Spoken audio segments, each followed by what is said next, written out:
আচ্ছা, আমরা দেখেছি অ্যাড ট্রেনিং করা, আপলোড অ্যাটেন্ডেন্স করা। এবারে দেখব কি করে ওই ওটিপি জেনারেট করতে হয়। শিডিউলে এলাম, শিডিউল থেকে জেনারেট ওটিপি, জেনারেট ওটিপিতে ক্লিক করলাম। করার পরে এই যে select training, select drop down থেকে নিলাম আপাতত।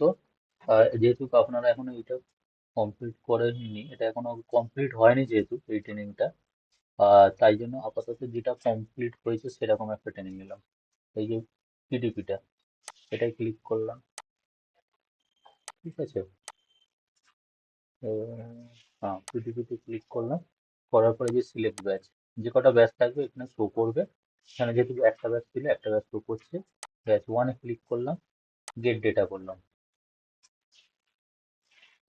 ওকে, এবারে এখানে দেখুন 10টা চলে এসছে। ট্রেনিং আইডি চলে এসছে, ট্রেনির নাম চলে এসছে। এই ট্রেনিং আইডিটাই হলো ইউজার আইডি ট্রেনিং, মানে যারা ট্রেনিং নিতে এসছে তাদের ইউজার আইডি, এর নাম, মানে এই অবনী মণ্ডলের ইউজার আইডি হলো এইটা। এটা আপনারা চাইলে এক্সেলেও পেস্ট করে রাখতে পারেন বা নাও রাখতে পারেন। এবার আমরা এখান থেকে পাঁচটা পাঁচটা করে ওটিপি চেকবক্সে ক্লিক করব, করে ওটিপি পাঠাবো, যার ফলে ওটিপি যেতে সুবিধা হবে। ঠিক আছে, পাঁচটার বেশি করলে হয়তো অনেক সময় ওটিপি যায় না সার্ভারের প্রবলেমে, তো পাঁচটা করে চেক করে ওটিপি পাঠাবো। পাঁচটা চেক করে নেওয়ার পরে চেকবক্সে ক্লিক করে নেওয়ার পরে এই যে generate trainee OTP, generate trainee ওটিপিতে ক্লিক করব।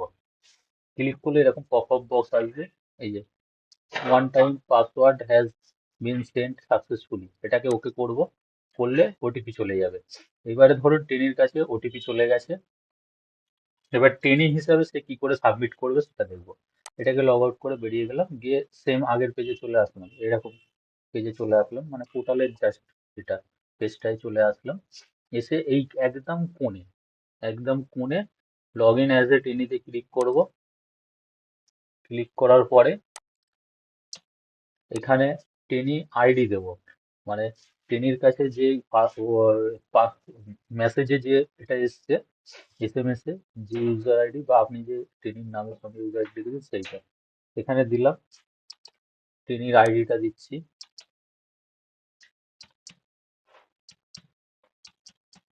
ট্রেনির আইডি দেওয়ার পরে ট্রেনির কাছে যে ওটিপি এসছে সেই ওটিপি দেবে। ওটিপিটা দিচ্ছি এবার, দিয়ে এই যে লগ ইনে ক্লিক করলেই খুলে গেল পেজ, ফিডব্যাক সাবমিট করার পেজ খুলে গেল। এবার এইদিকে একদম এই সাইডে এই যে গিভ ফিডব্যাক, গিভ ফিডব্যাকে ক্লিক করব।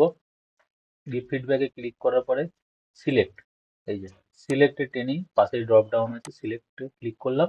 এই যে ওয়ার্কশপ, আপনি যে ট্রেনিং, যে ট্রেনিং এর জন্য ফিডব্যাক দেবেন সেই ট্রেনিং এর টাইটেল ড্রপ ডাউনে শো করবে যদি ফিডব্যাক না দেওয়া হয়ে থাকে। এই যে workshop on PDP at block লেভেলে ক্লিক করলাম। করলে এই যে খুলে গেল এটা পুরো।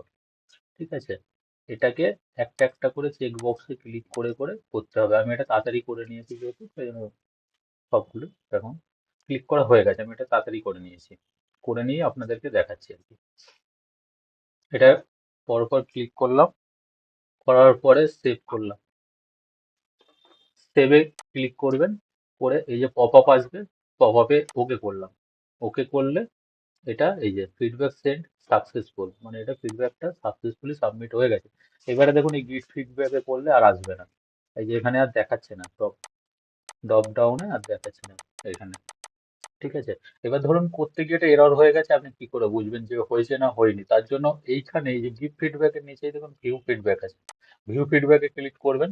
করে আবার সেই যে সিলেক্ট ট্রেনিং, সিলেক্ট ট্রেনিং এ এখানে যে ট্রেনিংটা আপনি সাবমিট করেছেন টাইটেলটা, সেই ট্রেনিং এর আন্ডারে টাইটেলটা নেবেন। সেই ট্রেনিং এর টাইটেলটা নিলাম আমি, এই যে ওয়ার্কশপ অন পিডিপি আর ব্লক লেভেলে নিয়েছি, ব্লক লেভেলে এটা ক্লিক করলাম এই ট্রেনিং টাইটেলটা। করার পরে এই দেখুন এই যে সবগুলো এই যে ব্লু হয়ে আছে আমার, সবগুলো ব্লু হয়ে আছে, মানে এটার ফিডব্যাক সাবমিট হয়ে গেছে। ঠিক, এবারে এখানে উম, এবারে অনেকের প্রশ্ন এই ওটিপিতে কতক্ষণ চলবে। এই একটা ওটিপিতে, একটা ওটিপিতে এইখানে দেখুন এই যে টাইমিং, সেশন টাইমিং দেখাচ্ছে। এই যে একবার লগ ইন করলে একটা ওটিপি দিয়ে সেই ওটিপিটা 29 মিনিট চলবে, মানে 30 মিনিট চলবে। একটানা 30 মিনিট একটা ওটিপি লগ ইনে চালাতে পারবেন, তার বেশি নয়। 30 মিনিটের ভিতরেই আপনাকে ফিডব্যাকটা সাবমিট করে দিতে হবে। ওকে, আশা করছি বোঝাতে পারলাম। ধন্যবাদ।